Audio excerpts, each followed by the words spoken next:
Welcome. Oh, sorry. Welcome to another episode of Plain Air, the greatest podcast ever recorded before a slumber party. We're your hosts, AJ Dungo. and Sally Deng. Yes, Sally Deng. Our guest today is Brian Ray. He is an artist, illustrator, muralist, author, former art director at the New York Times, and current teacher at Art Center College of Design. He currently lives in Stockholm, Sweden. We were super lucky to have him hop on a call late at night with us. There's a 9-hour time difference between LA and Stockholm, and he actually was talking with us after he had tucked his kids into bed. Like our last two guests, we met Brian at Art Center. He was our instructor. This podcast thus far has been pretty Art Center centric, and we promise to branch out, but Brian's importance in our illustration department cannot be overstated. At Art Center, like many other art schools, we assume, certain classes are seen as these mythical gauntlets, known only through the whispers of more senior students, relaying their mind-altering experience to the uninitiated. Dramatic, I know, but Brian's class was one of them, and it did not disappoint. Yeah, it was a great class. And when we were getting ready to graduate, as young students about to head out into the world, we were still kind of lost and desperately looking for directions. And we had a lot of questions. And Brian helped a lot. He had real world experience. He was a working illustrator, gallery artist, and he had real concrete advice for us to take, in order to start our careers. But not only was he always super generous with his time, he was patient, kind, and above all, extremely caring. He and his co-teacher, Paul Rogers, brought the best work out of their students. They treated us like colleagues rather than pupils. We used to do these mock assignments of jobs from the New York Times, and one student per term actually got to work with an art director from the Times on a live assignment. It was awesome and super empowering. His class was an experience that really shaped us as young illustrators. We covered a lot of ground in our conversation with him. We talked about ICON, the illustration conference in the United States that takes place every 2 years in different cities. We talked about his childhood experience, his time as an art student, his time as an art director and as a teacher, and so much more. So let's get to it. Here's our interview with the man, the myth, the legend, Brian Ray.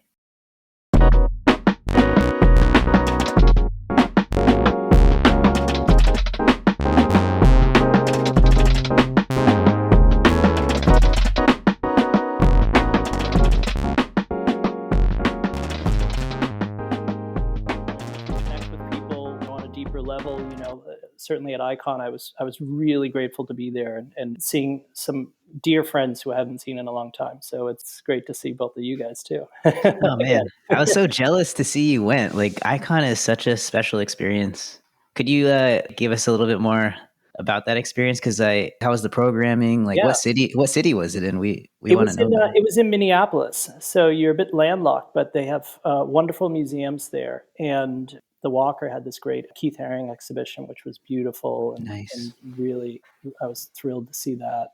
But it was wonderful. I mean, each icon has its own kind of, I feel like it has its own kind of theme that isn't really planned. It just kind of happens very organically. And I would say that this one was about self-care, right? In a lot of ways. And I was invited to do a workshop. I did a one-day workshop where we were talking about finding feelings, like bringing more emotion into the work that you do, and also finding those personal stories and how do you extract those personal stories either in yourself or the things around you, and how do you deliver that into an image in your own work. I sat in on quite a few of the talks, and it really was about people were really being it wasn't just like a show and tell kind of experience like this. It wasn't like greatest hits. There were people that were talking about debilitating burnout, right? Mm-hmm. And there was one talk where I don't know how many people were in that room, but it was the main auditorium room. And we all did like a 2-minute meditation. And it wow. I know. And I was just like, that was so that was so fucking moving. Like that made me feel so good and so present. And I'm not one to actually meditate on a daily basis, although I walk every day, and that's a kind of form of meditation, I think, for myself in some way. But it was really beautiful. Everyone was fully engaged with the talk. Wow. It didn't hurt that all three of them were from Los Angeles. So it was like the best when everyone found that out. But it was just a lot of that, and also there was just like a really genuinely good vibe to the whole experience. I've always been a big supporter of Icon, as I said before we started chatting. We have so few of these kinds of events here in the state. I mean, I think there are quite a few here in Europe, and there's definitely some in Australia and other regions of the world. But Icon is the one that we can look to in the States that really brings people, illustrators specifically, together. And I think it's special and important to celebrate it and support it as much as we can. Amen. Absolutely. Do you think the focus on mental healing and mental awareness is a product of COVID? Was there such an emphasis on that, like in the other Icon events? Because Mm, AJ and I, we've only been to. I think no, AJ, have you been to? Oh, I've been to I've two. you've I've been only been to one in Austin, and that was as a student worker. Sure, So like a you know, volunteer kind of yeah. thing. Yeah, yeah, Mhm. yeah. I haven't been to the two most recent ones. I believe there was one in Detroit, and there was one in Kansas City. And so I wasn't a part of those, but I suspect my feeling is that I don't think we fully realized the impact that being isolated as long as we were for the period of time, what kind of impact that's had on us emotionally and mentally. And I think we're all just kind of coming through that perhaps now, or maybe it'll be years before we actually are able to kind of not not measure it, but really fully understand it. I've seen it in students. I've had conversations with other instructors at other schools. In fact, at MCAT in Minneapolis, I was chatting with some of the instructors there, and it's a real concern, right? It's a concern that students go 2, possibly 3 years just doing Zoom calls, not connecting with people, and then we as professionals are also doing that. And as illustrators, it's our that this is a terrible thing to say, but that COVID lifestyle is kind of our daily, right? Like we are Mhm. isolated. I mean, we work under a rock and then we come out maybe once a year to go to an AI party if we get in the book.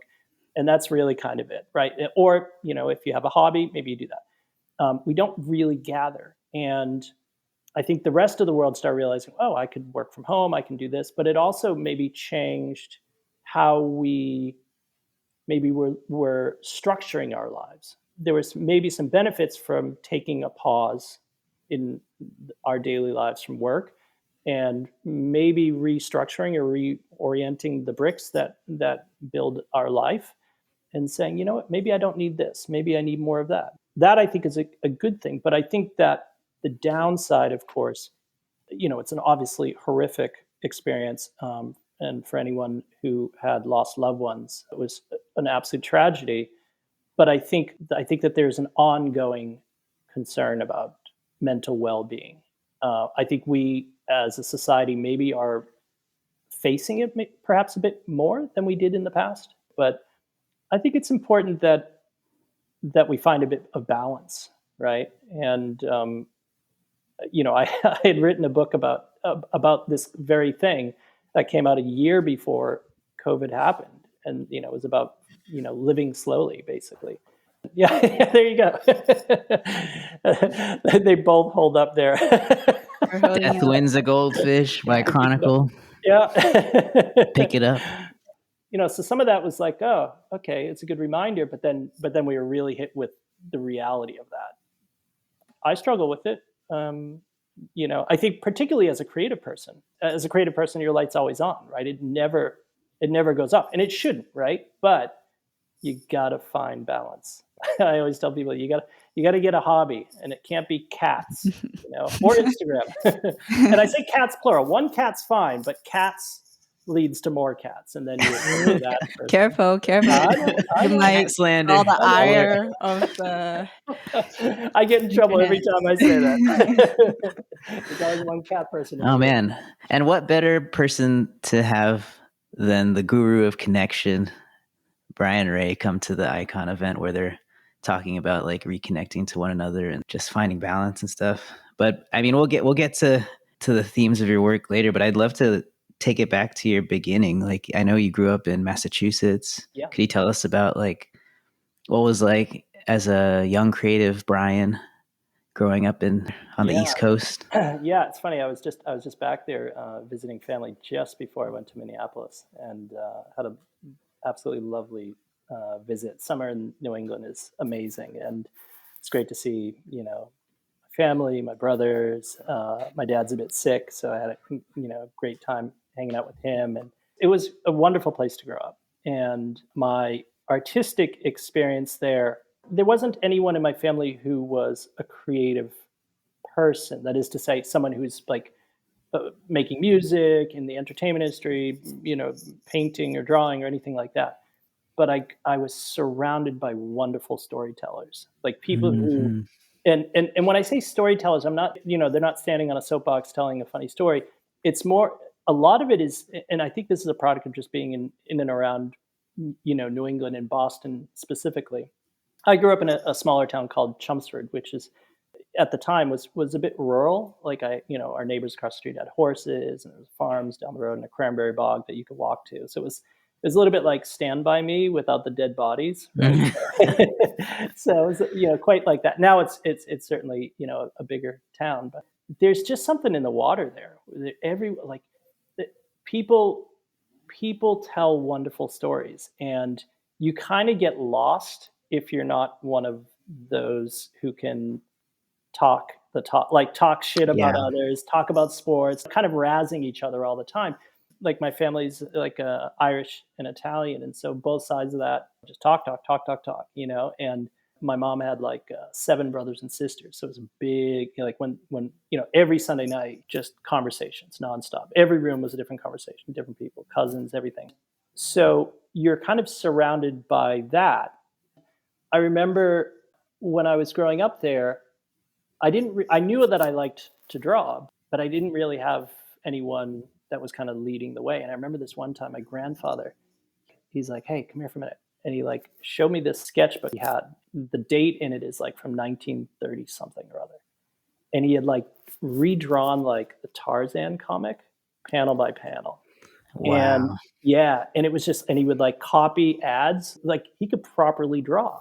But his job was like a stonemason. He built brick walls for a living. His educational level was maybe like fourth or fifth grade, and then he went to get a Mhm. job. That's just the way it was. So it was this like really, really magic, and it was such a vivid memory. And years later, he actually gave me a sketchbook, which I have somewhere here in the studio. But it was almost like he opened up this like revealing this box of like magic treasures, and I was like, oh my god, there's another person that likes to draw, right? And so I don't know if that was the beginning of it, but certainly my earliest memory of being blown away by like, oh, that drawing looks like the thing that he's trying to draw. Like he had cut out the ad, like it was like right now. I was like, oh my god, it looks just like the thing. And as a kid, that's all you want to do. And through high school, I had a wonderful high school art teacher, Eric Hoover, and I still keep in touch with him. And if it wasn't for him, I wouldn't have gone to Micah. I wouldn't have even known that you could make a career doing this. I mean, he was such a strong supporter. My parents were always really supportive. I did like a summer program at RISD, and I think my parents were like sending me there to like get it out of my system, but it only like it was in between my junior and senior year. It's like a 2 week thing or something. I don't know how long it was, but after that I was all in. I didn't know what I was going to do with that ability to draw, but I knew that that's the direction I wanted to go.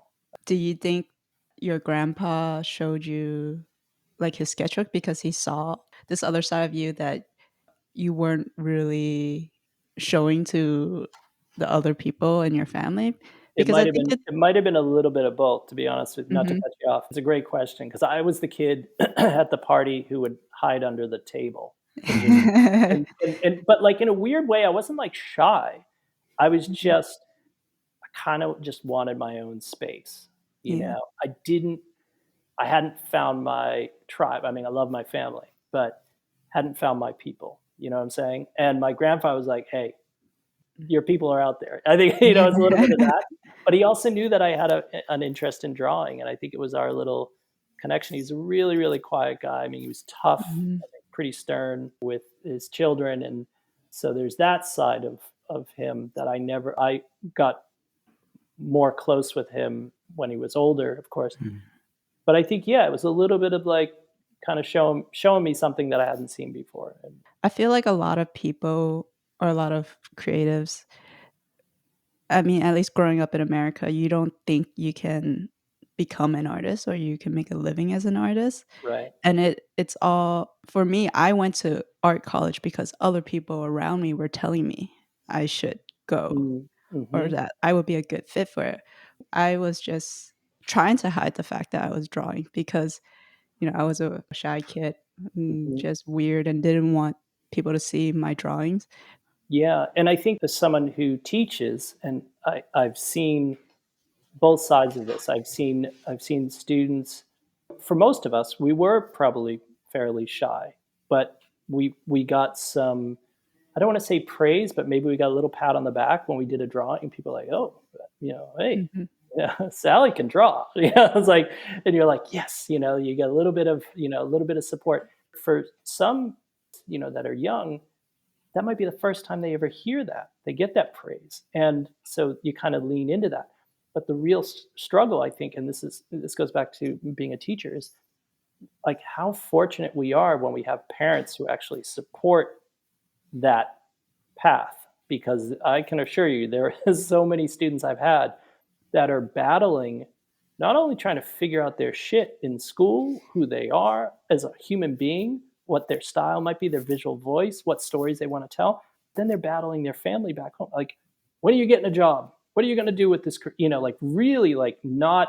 They let them go to art school, but they're on a short leash, right? And that's so upsetting as a teacher to see that. And I'm so grateful that my parents were supportive of that endeavor because as a parent now I'd be like I'm going to let you know how hard this is as a career path. But when they see the success and they see how hard you work at it and they realize, okay, there's a way through to this, Yeah. then it's good for those students who are struggling with that. Hard enough to go to art school. I mean, it's tricky, and it's tricky because you get all this talent all around you.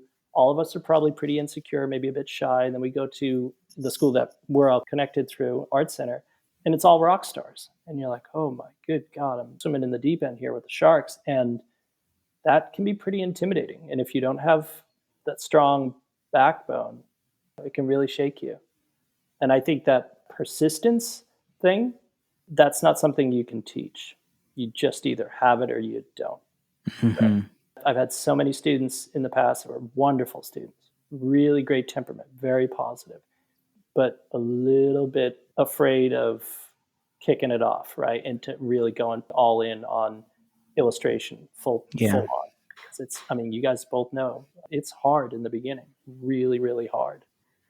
Did you find those people your grandpa was talking about when you went to Micah? Yeah. Micah was great because it was pretty far away from home. Um, uh, not in a negative, but in a way that like I knew. Well, I had applied to like a whole bunch of schools, and my dad was great about cruising around, and they were all on the East Coast, by the way. So it was like SVA, University of the Arts when it was still around.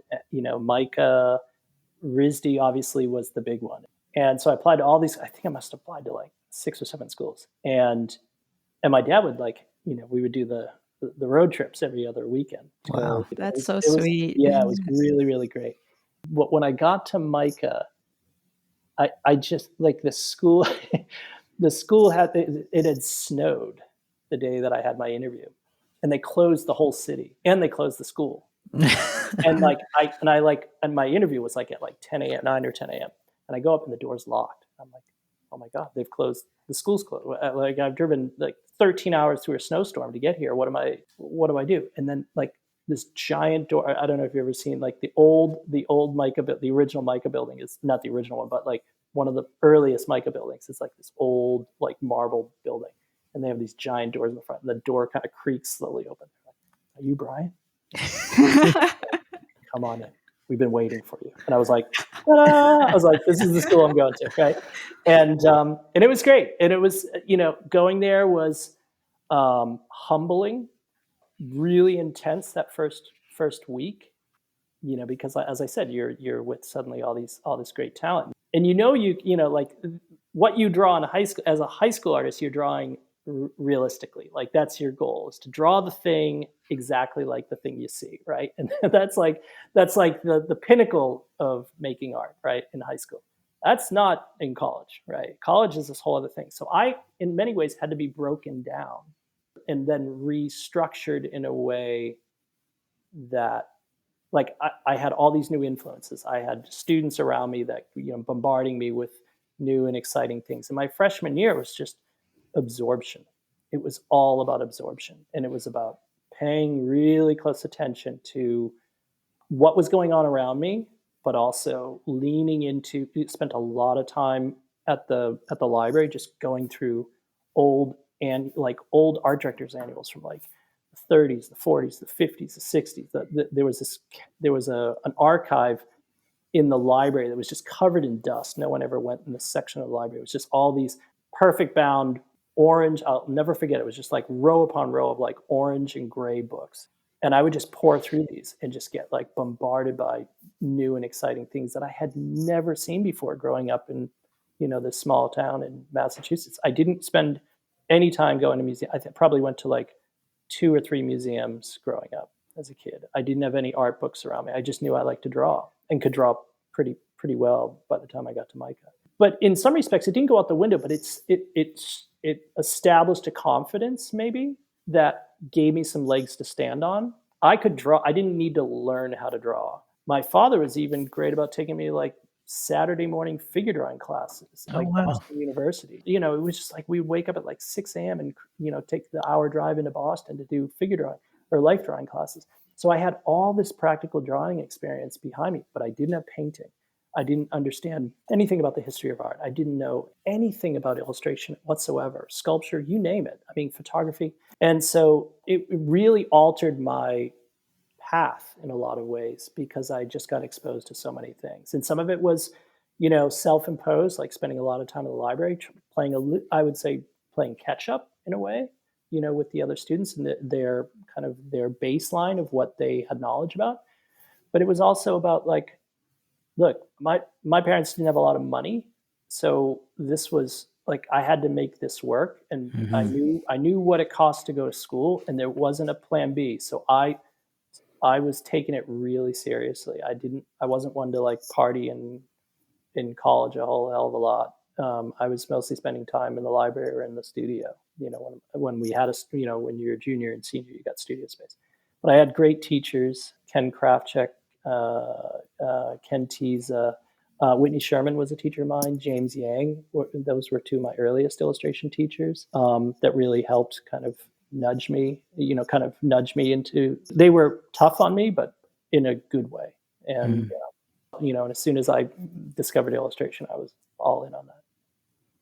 I mean, in a way, I feel like I'm still in the process of breaking down what I originally thought of as a good artist, drawing realistically, being a good draftsman, and then just meeting people and like really talented peers and amazing teachers and like opening my eyes to the bigger world. Like even when I first met AJ, he's from a culture, skate culture, music, surf, all that I was not aware of or part of, and just going like, you can make art like that, and Yeah, just like you said, playing catch up with so many things, yeah. especially with, I think with the internet and everything, there's just so much you can learn and figure out. And Nowadays, yeah. And when yeah, I was a student, that did not exist, right? So a lot of it was on you to find that stuff. And also, as you said, you guys had a really great crew of talent around you, and that can really lift you.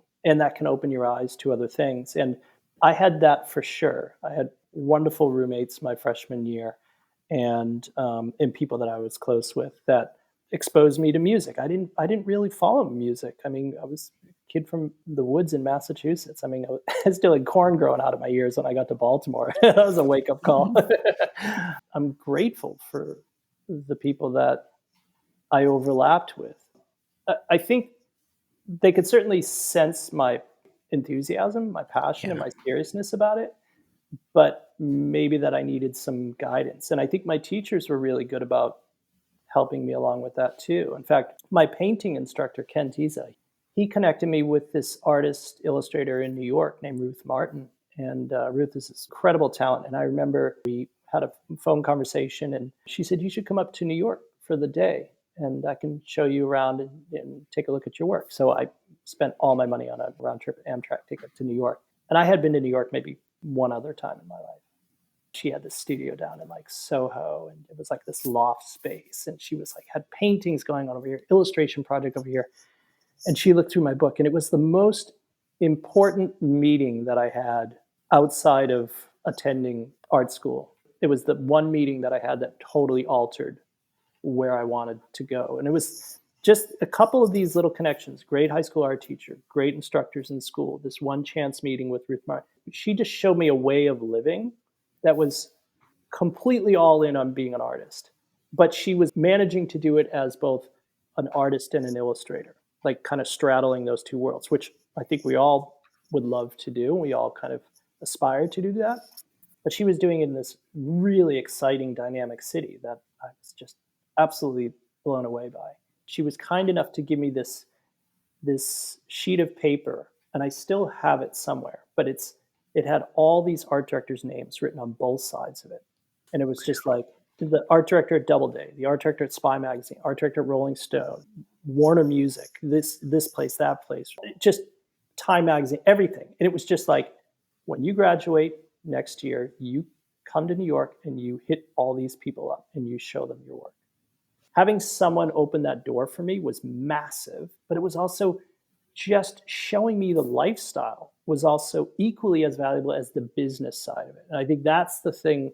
I saw someone living a life that was exactly what I would want to be doing. Do you know what I mean? And then I went back to Baltimore, and I was just, finished up school. Again, it was just another friend, like, you got to come up here to New York. And I had tried to do it when I got out of school, and I ran around town and I showed my book to all those all those art directors that she had given me names of, and nothing, crickets, no one, everyone said no. But the interesting thing was, during that time, I kept a journal of my experience, who I met with, what they told me about my work, and I just logged all the things that they said. And I even went to go see the art director at the op-ed page, Mirko Ilic. And he was just like, "Yeah, there's nothing in here I can use, but keep sending me things." And it was, okay, that's good. But, I would tease him years later when I was working as the art director there, and I would hire him. And I'd be like, "You remember when you," it's like, "Oh, you didn't have anything, maybe." But it was necessary to, again, get that humbling experience. Like, I wasn't ready. My work was a little bit scattered and all over the place, and I did need to go back down to Baltimore and reset and reevaluate what I was doing, because I was coming in with college level work. It wasn't work that art directors could use at the time. And so I need to kind of understand what it was that wasn't there, and what it was. I need to understand who I was too, in a lot of ways. We're unpacking a lot here. This is a great this is a great like Right. walk down memory lane here. I haven't I talked about this I in a long time. I have to say that, like, the artists that you visited that sort of opened that door for you, you have been that person for so many people in our circle and like beyond, I'm sure. You gave me a list when I was going to New York of all the people I should hit up, Same here. all the places I should go. I went and spoke to Ping Zhu, and she did the same thing that the artist that you were speaking of did for you. She was just so encouraging, and it like lit such a fire under my butt. I had such an admiration for her because she did all the things I wanted to do. She got a book deal when she went on that trip to London, and she even said, like, you could have a book one day. And then I really took that one to heart.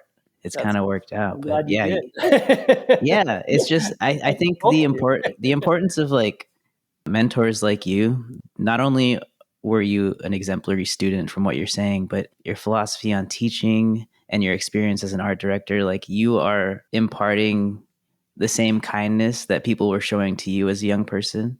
It's sort of like it spans generations. Like this sort of giving back just keeps going. And I've done that countless times for people who look up to me. I'm sure Sally has too. And it's so weird to be in that position. Like I still feel like a student. Like I'm sitting here feeling like we're still in our We're op-ed in class, class and right I'm now. just I love it. I could just like I had paid to like speak to you and learn more, you know?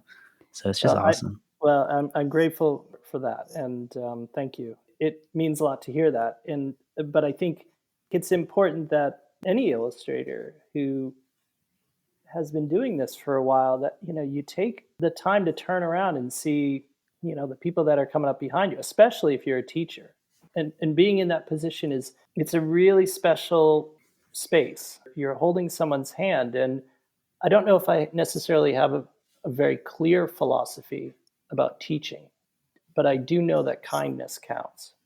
And you're going to meet everyone again. And you want to make sure Mm. that that first experience that you had was a good one, right? And I did have a belief when I then got to New York and I shifted gears a little bit and got into art direction.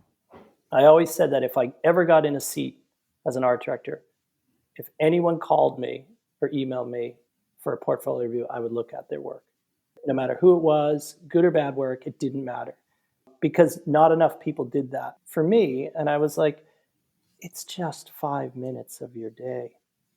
How hard can it be? And of course, everyone's busy. New York is stressful, and it's a grind. But I think it's really important that we realize, like, I've been doing this for quite a while, and it's like, okay, I have this good and bad experiences.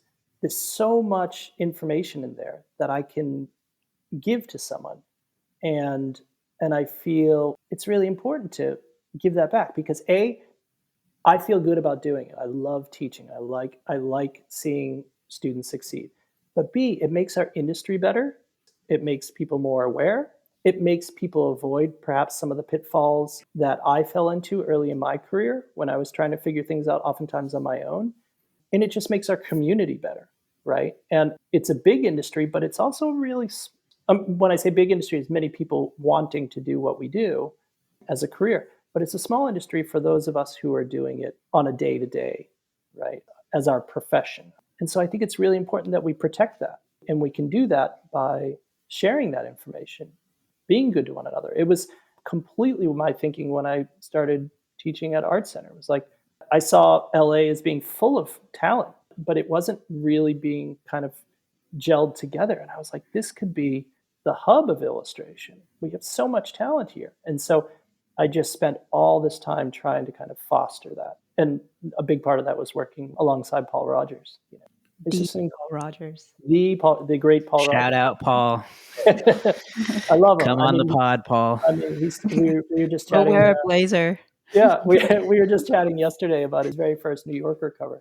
Yes, yes. Well done. I mean, finally, right? But Mhm. the thing that I learned about Paul is just kindness counts, and he's an incredible teacher. He's just been responsible for so many people breaking through, but he's an even kinder human being. And I'm just grateful for the time that I had teaching alongside of him. I mean, it went by really quick. I miss it. That's the one thing I probably miss the most.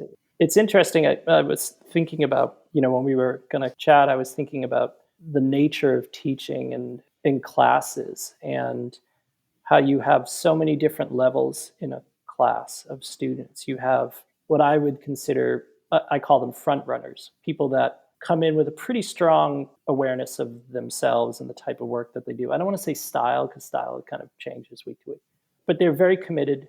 The passion is there. You know that you could just let them just run way out ahead, and they're going to lead by example. Your graduating class had quite a few of those for sure, right? And what's interesting, when you have multiple front runners, they all kind of work with one another and kind of push, but also pull the rest of the group. But I'm always of the belief that it's important to teach to the ones that aren't that, right? To kind of lift up the quiet one in the back of the room who's got some big ideas. Maybe at the beginning of the term, they're really, really not, they hadn't figured it out. But by the end of the term, if you kind of invest in that, God, you can get some real diamonds out of that. And I've seen that countless times. And it's hard. Not everyone wants to work, right? So you sometimes have a little bit of that resistance. But if you put the time in, God, you can find some amazing talent. And sometimes it can be communication, and sometimes it can be just a personal approach to classroom. It could be a cultural thing where people oftentimes do not speak unless the teacher speaks directly to them. But being patient with that, paying closer attention as a teacher, super, super important. And I've certainly learned that from teaching alongside Paul. It's become more important as a result of teaching remotely, because I'm Hmm. still teaching at Art Center, but doing it remotely. But it becomes really, really important to pay closer attention as a teacher. Listen, listen, listen. It's all these subtle things. And sometimes it's just about posture. Sometimes it's about the work that they're bringing in, the conversations that you have with them, maybe taking a little moment after class, like, hey, let's have a little catch up, see how you're doing. Again, it comes back to some of that mental health and well-being stuff. These are students, but they're also human beings. They have lives outside of school. Some of these students, in order to attend art school, any school, sometimes holding down 2, possibly 3 jobs alongside of having a full schedule of 5, perhaps even 6 classes. I mean, are you kidding me? That's insane. I'd be broken after the first month. So as a teacher, yeah, some of it is, giving the wisdom, but also some of it's just paying closer attention to the human beings you have in front of you every week. Can't agree more. I mean, like Hmm. you in particular, I can think of a handful of teachers that we had at Art Center that like genuinely cared for you as a person beyond like work, and they paid attention to you. That goes unbelievable lengths to help someone in their career or just in life. Also, on the note of like the person in the back of the room, those people end up becoming beasts, like Right. absolute. Absolutely, Because right? they're grinding, so they're working so much harder than the Yeah, front runners. Once they're out, they don't need any more encouragement. They don't need any the things that maybe front runners thrive off of. It's like compliments or whatever. yeah, They just like have their nose down and they're working hard, and they sure. just become like the best. But And I yeah, I love that. Absolutely love that. And seeing students succeed is one of my greatest thrills, right? That's just the absolute best. And I'm a big believer you can't teach passion. It's either there or it's not there, right? Mhm. I can take a student who has passion and have them in my studio for 3 months or let's say 6 months realistically. And I could give them everything that they need to know to have an illustration career. I could do that. And it's exciting when I've had students work in the studio because I can just get them one on one and give them everything that I could not give in a 13 plus or 14-week course, right? There's just not enough time to give them all the information and arm. It's not enough time to review their portfolio week in, week out. It's not enough time to give them like really hard hitting assignment. It's not enough time to give them the little details about emailing and every little type of job that you're going to get, good, bad, ugly, the one that where the wheels come off, the real well-paying one, and what you do with that, what you do with your money, taxes, all the other stuff that goes into running a business. I can't do that in a 14-week course. There's just no way. But if I can get a really passionate student in the studio setting, I can do something with this. And it's those students, the quiet ones in the back of the room, who are hungry. Oh my God, that's the best. And I can work with that because the tools, all the other stuff that comes with it, style that will evolve over time. Like I'm not in a classroom trying to teach style. I have no interest in that. It's just you're going to do what you're going to do, and three years from now, it's going to be something totally different than what you're doing in class. But if I have someone who's hungry for knowledge and just keeps saying yes to everything that I'm throwing at them, and the challenges too, right? I feel like I can work with that. Doesn't mean they're going to succeed. Doesn't mean that it's always going to be successful, but it certainly helps, right? Mhm. I had a really great class this past spring, all wonderful students, and I was really lucky to get a chance to meet one of them. This girl, Kara Hart, she was one of my students from this past term. She's a really, really hard worker. And she was one of those people, just she has the passion, but she was at Icon and we got to catch up. And it was the first time I got to see her face to face. It was just, Nice. Oh, yeah, wow. it was really special. So, Speaking of style, I think mhm. I I really appreciate it when you and a few other teachers kept emphasizing that style isn't important. Your quote unquote style will change as you grow, will change as you take in different influences. I kind of want to pivot back to when you first graduated and you were showing people, like all these art directors, your artwork, and they were saying it's not ready. And Yeah, you're saying it wasn't ready. And I yeah, remember you telling us at a certain point, you completely changed how you created work. You told us many times that what you do right now looks completely different from when you were first starting out.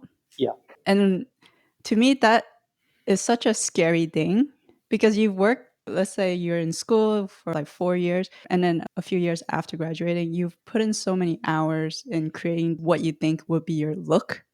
sure. And it feels like it would be such a daunting thing to just suddenly let go, and Yeah, start from the ground up and to I know what kind you're of saying. and and to admit to yourself that, like, this isn't working, it's Mm, okay, you didn't yeah, waste your time, yeah, and you can move forward. yeah. I had been doing this kind of mixed media sort of collage, and it was like call it the like everything in the kitchen sink style. It like literally like if you saw some of those early pieces, I don't know if I ever showed them in class, but No, no, I want to see them. I've shared some with some of my classes more recently. I put together a slideshow of like how a style evolves, and it's pretty dramatic.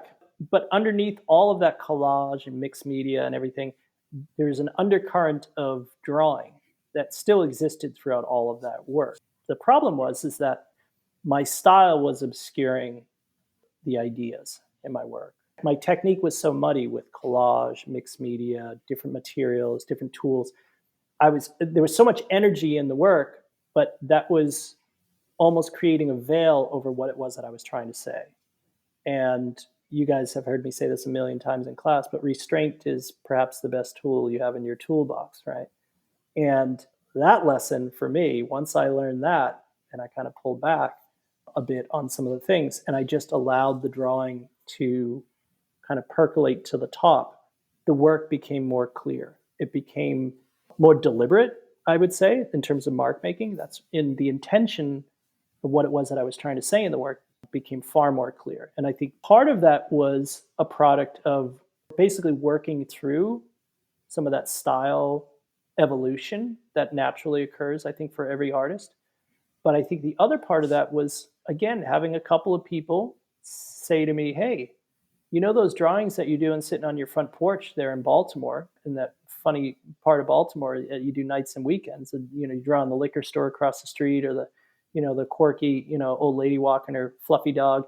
Those drawings, why are you not doing those as your illustration? Like those feel the most fresh thing that you're doing. That collage and heavy-handed stuff, and spending 5 days on an illustration. You could be approaching this in a very different way. The other part of it was also that the illustration jobs that I was getting right out of school were for a lot of trade association magazines and a lot of like business related publications. Majority of that was down in Washington, D.C. There were a lot of lobbyist groups that back then, each lobbying group, there were probably 300 or 400 of them, they all had magazines. And so if you got that mailing list, you could have a career living down in DC as an illustrator if you were doing work for them on a consistent basis. And so a bunch of us shared those mailing lists, and we were able to kind of get some of those jobs. But they were, I'm doing illustrations about policy and, rural America, about, for the Democratic Party, and things about American Lawyers Journal or something. None of these things are deeply connected to who I am as a person or the kinds of things that I wanted to draw. I had to kind of like do some research before I actually illustrated a lot of these topics. So I really wanted to tell more narrative based stories in the work, and I wanted to illustrate more narrative based stories, but I wasn't getting that chance doing this collage work and this mixed media work. But I started to take some of those drawings. I just Xeroxed a bunch of them, and I sent them to like 3 or 4 art directors who I really admired. Leanne Shapton, she was working as an art director up in Canada at a publication called Saturday Night. I just mailed her Xeroxes with my name and my phone number at the bottom. I mean, so lo-fi, like the lowest lo-fi you can imagine. They're just black and white Xeroxes of line art drawings. And she's like, these are exciting. I would love to work with you on some stuff. And once I found some people that took a chance with the stuff, I started putting that work out more. Then I put out a postcard. And then, I slowly got to an understanding about, oh, if I keep going in this direction, maybe there can be something here. But the scary thing was, is very few people were doing work like that at that time. Nowadays, there's many people that do kind of line art based, very limited color palettes and all these things. But back then, there was no roadmap. So again, I was taking a little bit of a I was taking a little bit of a leap. But I was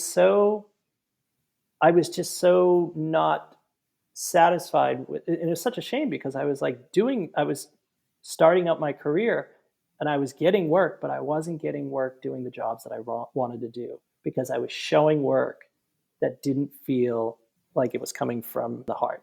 And that was a huge lesson. But it was also, I had to work that out. I had to work that out on my own. And I think that time in Baltimore, even though things didn't work out that first go around in New York, it was really valuable for me to go back down to Baltimore because I could work on that body of work. I could start to understand why this other thing that I was doing on the side, nights and weekends in my sketchbook, was maybe more true to who I was. And again, went back straight into just drawing from life.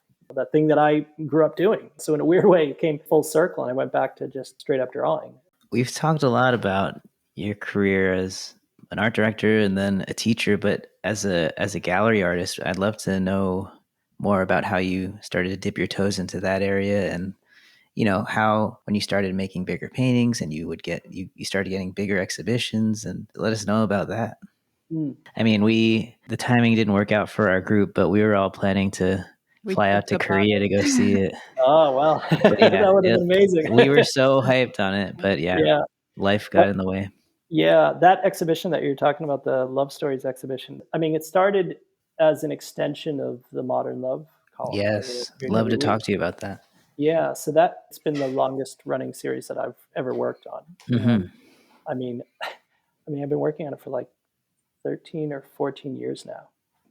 I've gotten married, I've had 2 kids. I think that the working on that column has also helped change me as a person too. Reading about people's Wow. love stories Mm. every week. Sometimes you read something, you're like, ooh, that's a little close to how I was behaving. Yeah, I gotta check myself here. Some of that, but also like these stories are the essays that people are writing, it's a different author every week. And they're all true stories, good and bad, funny, serious, everything in the middle. And they're just revealing their souls every week. Hmm. And the editor Dan Jones, I'm just so grateful that he trusts me to work on it every week. There's probably an archive of like over 600 or 700 illustrations that we could pull from. When I was putting together the proposal for the Love Stories exhibition, the one in Korea, I was like, well, that could be the foundation of the show. And why don't we just do one on the theme of love and just try to bring joy and warmth and intimacy into a space. So you're kind of experiencing a show, not just white wall, sort of hands behind the back, just staring at the art. I wanted people to genuinely leave there feeling like they were emotionally invested in that experience. And so the Modern Love pieces, I think we curated it down to about maybe 80 or 90 printed pieces that became the core of the show. And then there were animated pieces, murals, large scale paintings, large scale drawings, written pieces, sculptural pieces, of course. And then there was a bunch of products that we had in this little gift shop that were all designed. Yeah, I Oh, think those there are was. Those so sick. were those The ideas? giant tote bag. Yeah. I wanted Yeah. one.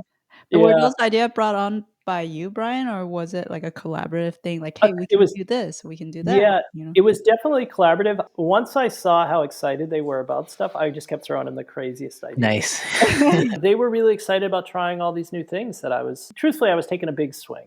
And I think some of the pieces maybe opened up some new paths for me. Maybe some things maybe were, a hit and a miss, but they were super collaborative on the products. They were very excited to hear my ideas. They were very open to changes that I was making. It took about a year of development for the show. We had created a 3D model of the show here. I was working with my dear friend Monica Holmqvist. She's living here in Sweden and she's an exhibition specialist. She helped build this 3D model. Then we did like a SketchUp program on the computer where you could actually walk through the space. And I had a very clear sense of what I wanted to do with the space. But, truthfully, it was about 3.5 months of straight up sketching ideas that I Mm. was throwing at them, developing new pieces, new work. How do I make the show feel whole and not just solely driven by the modern love pieces? I wanted the show to be like modern love times two. I needed it to feel like an evolution into something else because it was a tremendous opportunity. But with anything like that, it's incredibly scary too, if I'm being really truthful. I was working last year under, some financial constraints too, because, you're not getting paid up front for this exhibition, right? And there are artists who obviously have that kind of partnership with groups and galleries and things. That was not in this particular case. So in order to produce this work, I had to also hold off on doing other illustration jobs. Financially, it was a bit scary, and that's not a healthy place to necessarily be creating in. That's not a great creative space to be working in. So I had to kind of suppress that anxiety and continue with the work that needed to get done. The paintings, obviously, there was a timeline. I was sending them over unstretched, and they had to be stretched and photographed before the show. So there's a lot of kind of moving parts to the show. From the surface, seeing the post about it, it seemed like we only know like the end results. We didn't know, Yeah, especially the part about it being a risk and being a financial risk. Because yeah, I've had situations where I've had to make that decision with books, yeah, because books take so long to create and to work on sure, sure. because of just how the industry is going. And I've been lucky to have all these opportunities. I just been going with the flow, and I somehow been focusing a lot more on kids book, Hmm. and they've Yeah, been great to work with. And all yeah. the And you've made authors and and you've made some amazing books too. oh, I, thank you, I mean, thank they're you. wonderful. But yeah, it's the same thing where it's like I've had to reject immediate paying jobs to Yeah, work on these books. And sure. I'm talking to friends and just trying to reassure myself like, oh, this is an investment. You kind of have to believe. but Yeah, yeah. It's a it's little bit of tough. that. It is tough, and it's a little bit of that. I think it's a little bit of that blind faith you have in the beginning of your career too, because you're investing in yourself there as well, right? So, I Mhm. mean, I look back to my time in New York. Nobody gave me a shot. Everyone said no. I showed my book to like probably 35 different places, and everyone said no. But Wow. I was still convinced I was going to somehow have a career doing this, which is absolutely insane looking back, right? But now I'm in a very different position. I have years of experience as an illustrator and running a studio, but not as a fine artist. Now I have a family, right? I have two kids and a wife and a mortgage and all these things that I did not have at the beginning of my career. So the stakes are a little bit different. But that is not something that I need to bring to the studio. I don't need to carry that suitcase around with me when I come to the studio. And I learned that lesson last year because I was thinking about it a lot when I was producing. I don't think I was making at that time the best work that I could have done. I think in hindsight, I needed, if I'm being really honest about it, I think if I had managed to suppress some of that anxiety a bit more, I think I probably would have produced more fluidly and I would have been kind of in that flow state that I managed to kind of get into just after I delivered the work. This is kind of a strange story, but after I shipped off the work, and we're talking like 150 drawings and 20 large scale paintings, and everything was shipped off to Korea. The transport company had shown up and they were picking up the work. Everything was boxed and ready to Mhm. go. And I came into my studio. I cleaned up for like a half a day. Just everything was kind of cleaned up. I was like, you know what? I got a couple of other ideas. I feel like I want to kind of bang out, right? And honestly, within 3 days, I had made 5 new paintings, and they It's crazy. ultimately became like it was just the strangest thing. I was in this complete flow. It was completely unobstructed by any of my own anxieties. None of my there was no agenda. It was just straight up. This is what I want to be making. This is exactly how I want to be producing it. Like I ended up having to call back the transportation company. I was like, I hate to be that guy, but you gotta come back. I got 5 new paintings I need you to pick up. And it was just so like they're like, it's totally fine. We haven't shipped it yet, but next time, but maybe not not so close to the the deadline. But those pieces ended up becoming the centerpieces of the exhibition in a Wow. lot of ways. And I learned a lot from that. And this year, the exhibition has traveled to another museum in Changwon. It's in Korea, and it's a bigger space. It's on two levels.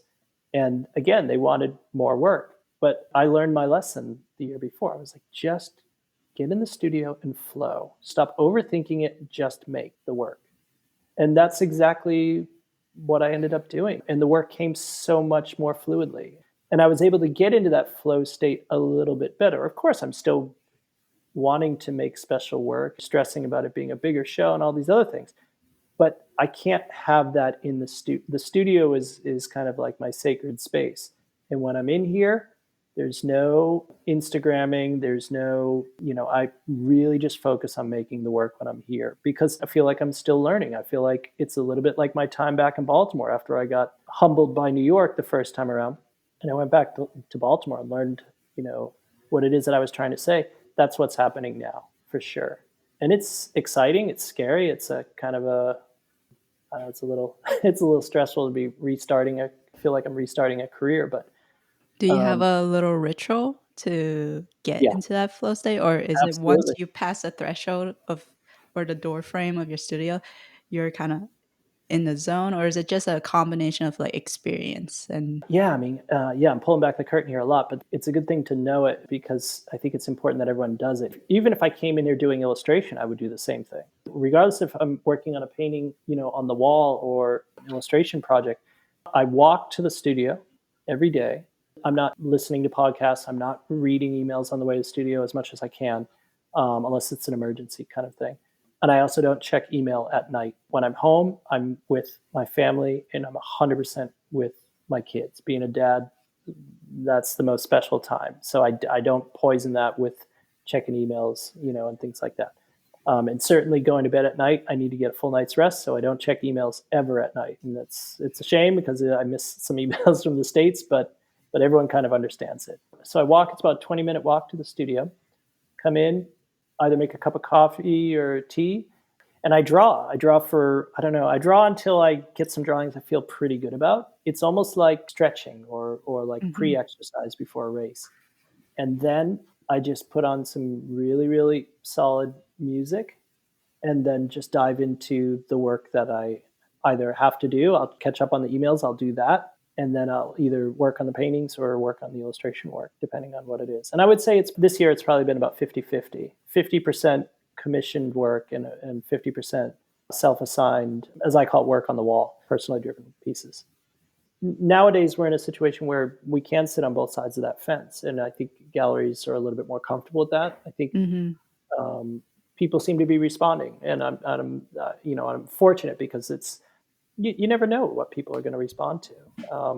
But I feel like the exhibition being driven by emotion and these universal themes about love in every kind of way, shape, or form that it can be seen. I think that's a universal thing, and I think that's the reason why people have been responding to that work in a way. My strongest memory of being in your class in op ed, you've told us many stories of working with different artists, but this Hmm. one really struck me, and it's actually like the core of, I guess, who I am as an illustrator. Hmm. You were telling the class about your experience as an art director at the New York Times. You were working with Vivian Flesher. She sent back some sketches or close to finished pieces to you, and she asked, how do you feel about the ideas or whatnot? You told her, oh, it looked great. And she responded back to you with something like, no, but how do you feel about them? Mm. Hmm. Hmm. And I just remember thinking, oh, that was something that I've been looking for all along when I was just trying to find what kind of work I wanted to make. Yeah. Because after a certain level with compositions and designs, and things can look great, things can look good, but things don't, at least for me, it wasn't feeling quite right. Sure. And I've learned to really just trust my instinct on that. And Hmm. but Hmm. before I figured that out, to hear the story of artists and illustrators also focusing on that, oh, like a light just switched on, and I'm like, oh, okay, Yeah. that's a Yeah. path that I can keep following. Yeah. I don't remember that exact story, telling that I could exact story. completely made up in No, like but you know what? It does make sense. Vivian is someone who, I mean, I absolutely adore her work, and I loved working with her when I was an art director. And she's someone who certainly would have said something like that because her work is infused with tremendous emotional impact. Quiet, but quietly powerful work, right? And I would oftentimes commission her to do work that was oftentimes really challenging topics to cover as an illustrator. And Sally, with not to turn this to you, but it is important to say, I think your work also has that quality too. And I suspect art directors who work with you know this, and they're coming to you for that quiet power and the emotional impact. That there's a real human quality in the way that you draw, and the subject matter and the topics that you are able to take on because of the way that you draw and because of your investment in it emotionally, that delivers that emotional impact to the audience. And I think that that's really, really important. And it's, you said something to, it's funny you remembering a quote that I said at one point, but you said something one time. You were doing a talk with some of my students, and you said something that really stuck with me. And you said, I'm not, and I could be misquoting you here, but you said, I'm not as interested in doing something clever as I am doing something emotionally impactful. It's something to on those lines. ooh, that makes me And sound so smart. no, it does. It does. And and again, there's nothing wrong with clever, and I place a premium on that. But if you're an artist who has the ability to deliver emotional impact to an audience, oh my God, that's timeless work, right? And whether it's a painting, a drawing, a sculpture, whatever it might be, if you can deliver that, people believe that, right? They believe that because they feel it, and it's a universal thing. But not every illustrator has the ability to deliver work on an emotional level. And that emotional level could be humor, but it could be something deeply serious. You know, if you're an illustrator who has the ability to be everywhere on that spectrum, from humor to serious, that's some real power. That's someone with some understanding of how to not only tell a story in a single panel, but also elicit emotion from an audience. For those of us who are trying to tap into that, we're striving for that every day. It's not to say we succeed every time out of the gate, but when you hit upon it, you can create some really powerful work and powerful connections with the people that you're doing work for.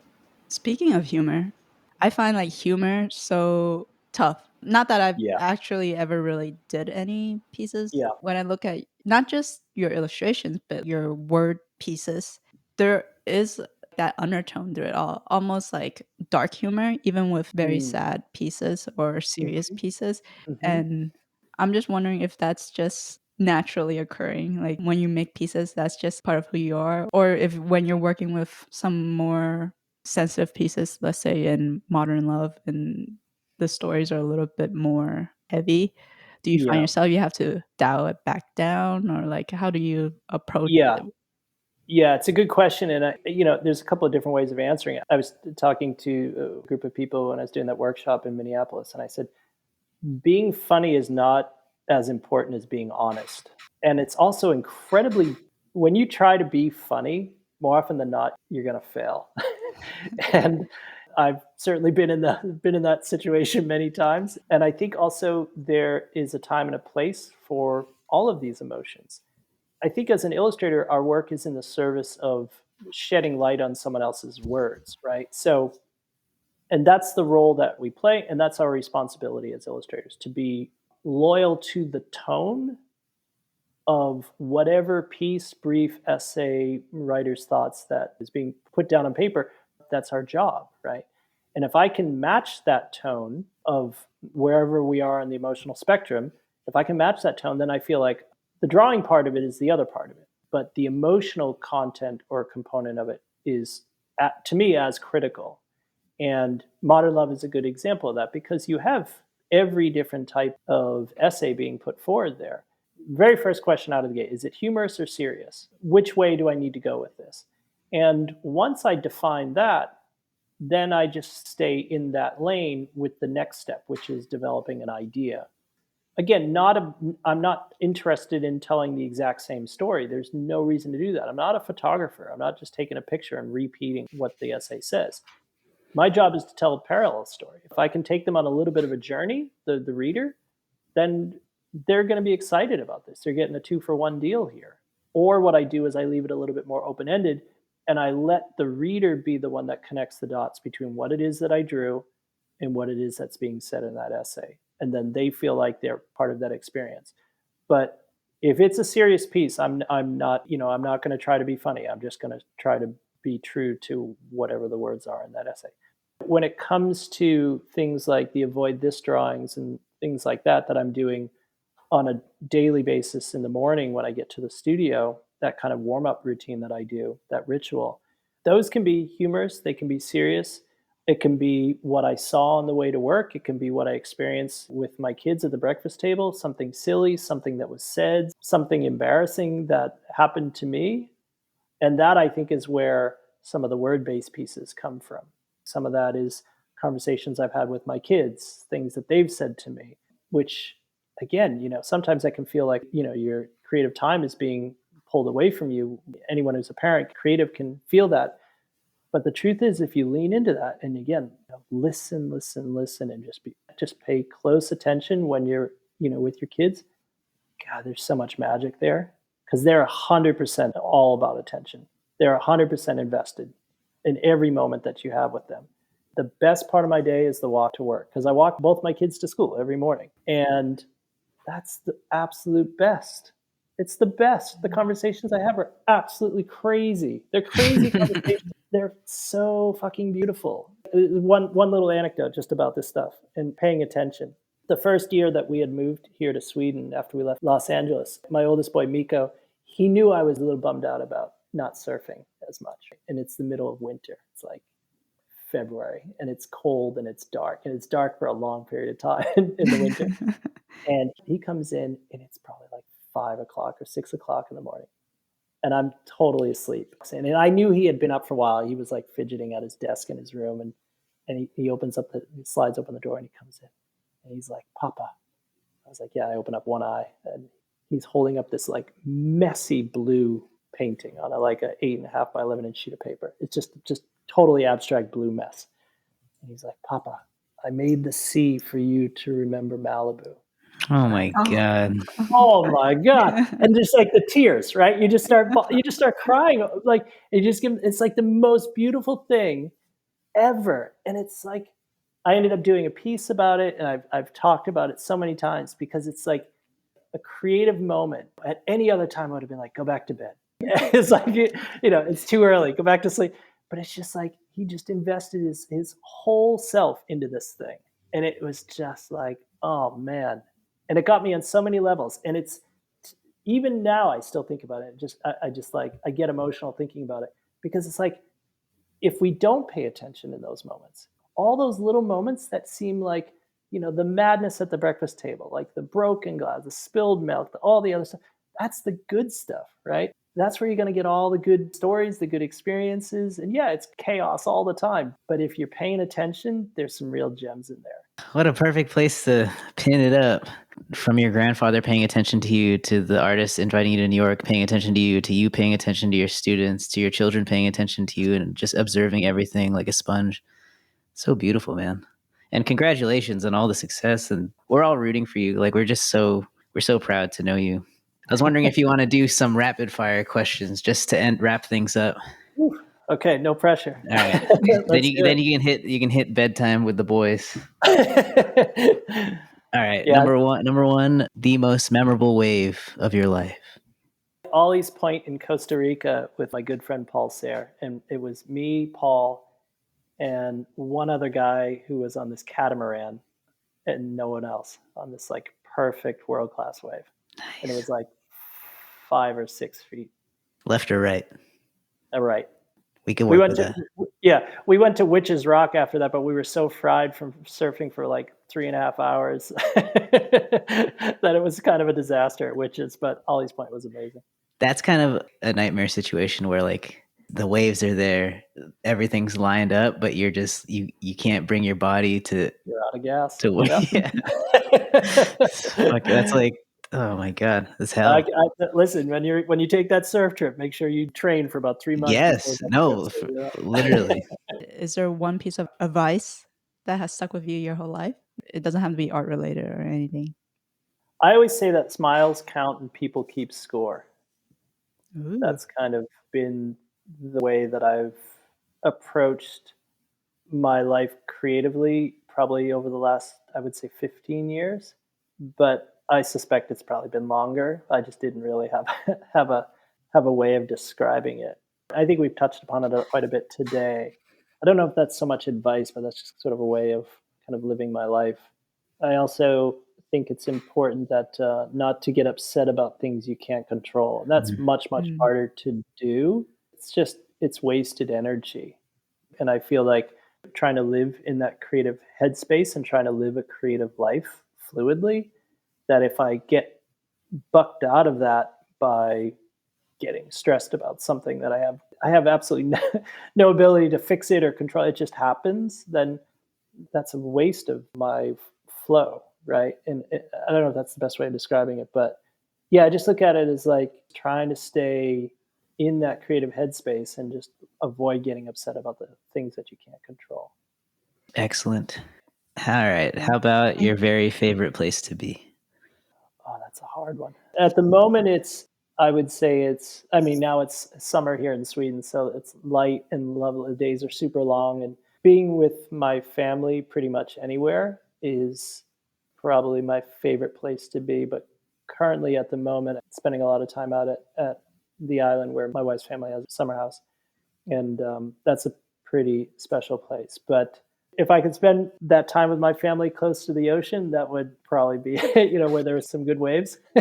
Two birds I'd with one probably stone there. exactly. Yep, that's it. I always describe that. That was always my dream life is to have a house with a studio next to it. I could go surf in the morning and then cruise back up to the house with the family there and paint all day, and then get down to catch a sunset surf at the end of the day. That would be fantastic. I see that in your future, Brian. I Oh see man, that. I'm telling you, I yeah, think that's a reality. yeah, we're working towards it. But Sweden's been a nice departure from that dream, and in many respects, it's probably opened me up more creatively. So I think the surfing part it's important, but it's a selfish pursuit. I think for me.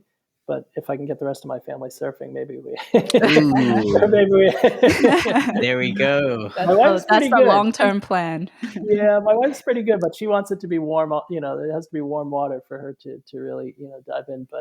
But yeah, I got to get the boys on it. They're You pretty get you keen. get Miko on the circuit, then you could just go surf Tahiti in the background while he's competing or something.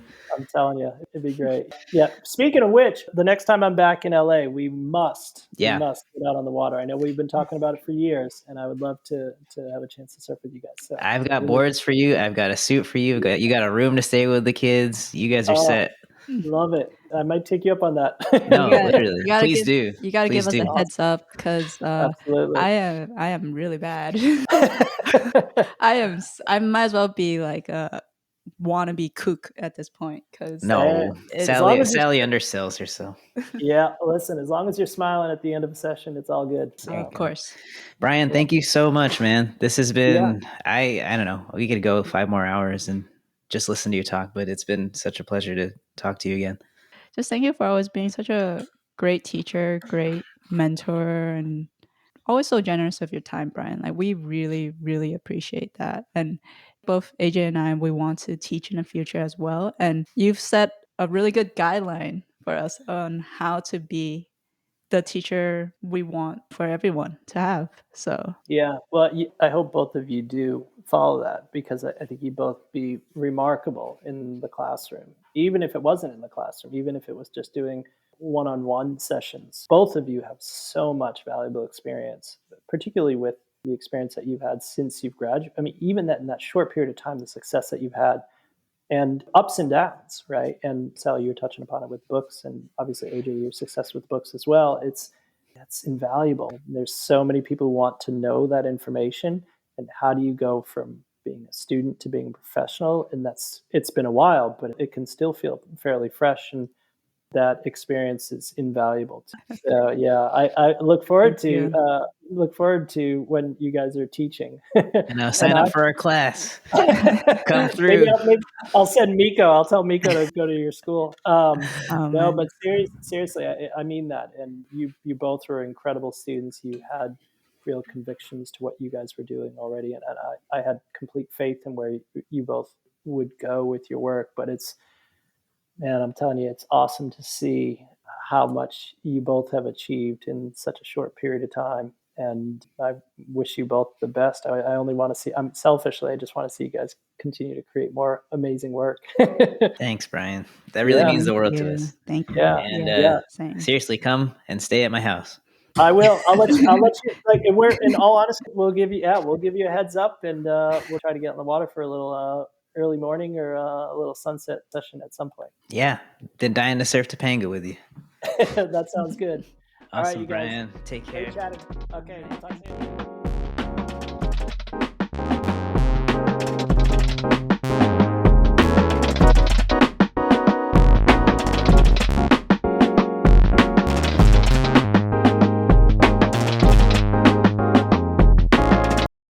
A round of applause for Brian Ray.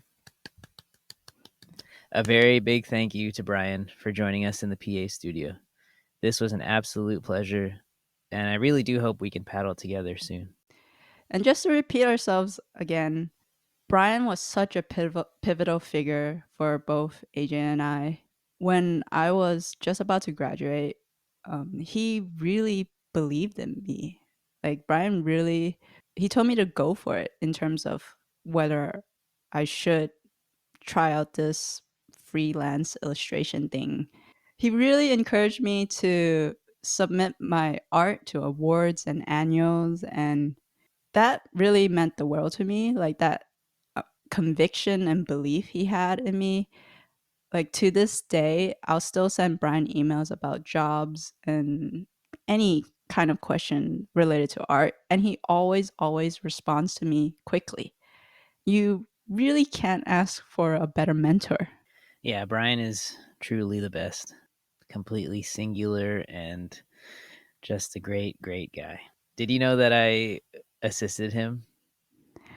I did not. I assisted him for one day.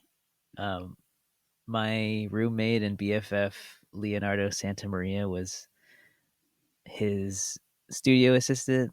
And before that, I think it might have been Jane Lee, just like an insane roster of amazing artists that worked with Brian. And they sort of shared their experiences where they got amazing career advice and all these opportunities and I was really looking forward to it. Unfortunately, I wasn't able to stay on as his assistant because I had a conflicting. Wait, what was that thing that you did for that one day again? uh, I was putting rocks in bags. just just for the heck of it. Brian was being Mr. Miyagi. I was uh, I was looking forward to getting some wisdom, but I was reduced to manual labor for a day. But yeah, no, I'm joking. But it really was a nice time for me to get to know Brian, and it was a great opportunity, even though it was only a short time. You know, Wait, we should mention that it was for his show. Like, he didn't just make you put rocks in a bag for the heck of it.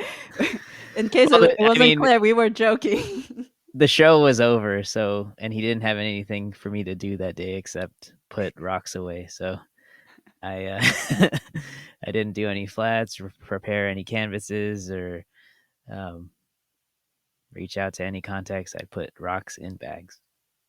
Thanks, Brian. That's your next book right there. Rocks and bags.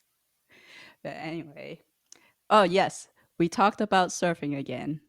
I joked with AJ that we're incapable of going one episode without talking about surfing. And I don't even really surf that much, honestly. Sally's an amazing surfer. Don't listen to her. We want to open this pod up to you. So if you have any questions, comments, concerns, guest suggestions, art directors, emails, job opportunities, spam, or scams, I almost got scammed today, actually. Email us at pleinairpodcast@gmail.com. Yeah, someone We're was just trying gonna to we're trying to just be gonna let trying to that go. fish. Yeah, someone's fishing in my emails. I thought I had Oh, an snap. amazing job opportunity, but Oh. it was a hack. Anyway, we'll try and answer you at the end of each episode if you write into our email. And whoever tried to hack or scam AJ, fuck you. Thanks, Sally. As always, thanks to the PA boys. They asked for their last names to be added, so we will graciously accommodate. Fernando Nunez, Keith Hernandez, and John Lee, thank you for the music. And our reluctant yet reliable audio engineer, Vincent Deng. This episode was brought to you by Patagonia. We're gonna try again. We're gonna get a new wetsuit for AJ. Say goodbye to neoprene, baby. Yeah, let us experience Ulex. Come on, Patagonia. Trying to get a bag, trying to get a box. Whatever comes first. Short shorts. Bye.